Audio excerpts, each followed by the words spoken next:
Bonjour à vous. Je suis père Stanislas Delcamp. Je suis près du diocèse de Rouen. J'ai été ordonné il y a 8 ans et là, je suis arrivé depuis septembre 2023, dans la paroisse de Forges-en-Bray.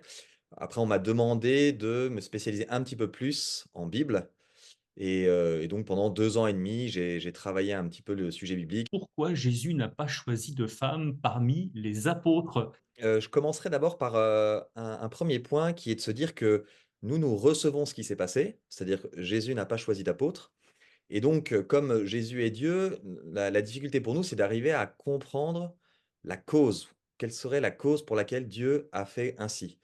Et si on voulait essayer de comprendre la cause, ça serait très difficile pour nous. Donc en fait, on peut que essayer de comprendre l'objectif que Jésus vise, que nous découvrons a posteriori. Une fois que les événements se sont passés, nous découvrons que les apôtres sont 12 hommes, et donc on va essayer de comprendre plutôt quelle est la convenance, ou quelle pourrait être la logique qui nous permet au moins de comprendre ça. Du coup, la question passe plutôt de pourquoi Jésus n'a pas choisi de femme à pourquoi il a choisi 12 hommes. Je pense que ce qu'il faut noter, c'est bien évidemment le fait que d'abord, fondamentalement, Jésus est libre, entièrement libre, puisqu'il est Dieu. Donc, dans le fond, on aurait très bien pu imaginer qu'il puisse choisir des femmes. Simplement, sa liberté, il décide de l'engager dans une histoire, l'histoire d'un peuple, l'histoire du peuple hébreu.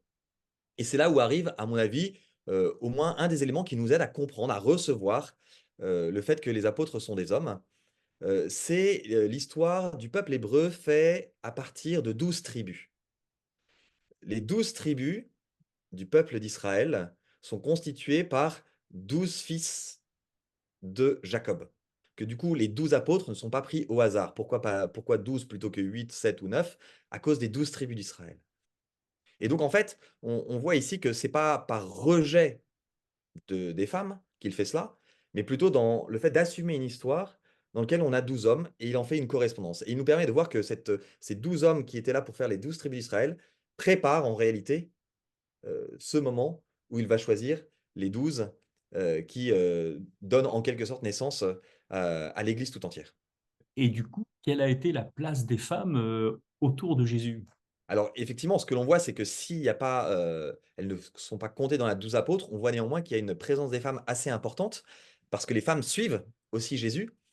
Certaines ont dit d'elles qu'elles sont là pour, permettre au groupe de subvenir à ses besoins parce que, comme dit Jésus: «Le Fils de l'homme n'a pas où reposer la tête», hein. Il n'a pas il y a pendant ce 3 ans et demi de mission et il n'était pas là et donc, il a pu être heureux de compter sur, la présence de ces femmes qui ont permis la mission, qui ont favorisé la mission.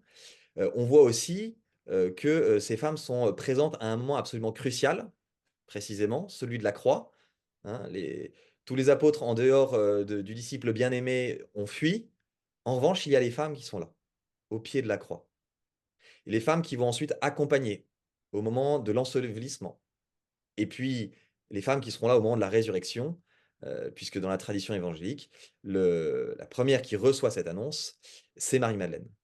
Donc elles ont aussi là une présence toute spéciale, toute spécifique, qui nous permet d'ailleurs de bien voir que, en fait, lorsque Dieu crée l'homme et la femme, il les crée par définition différents, non pas dans le sens, que certains seraient, supérieurs à d'autres, mais dans le sens où ils ont une spécificité chacune et donc du coup, beh, réellement, en concret, et bah, ils ont aussi des attributions, des missions, des expériences de Dieu qui leur sont différentes.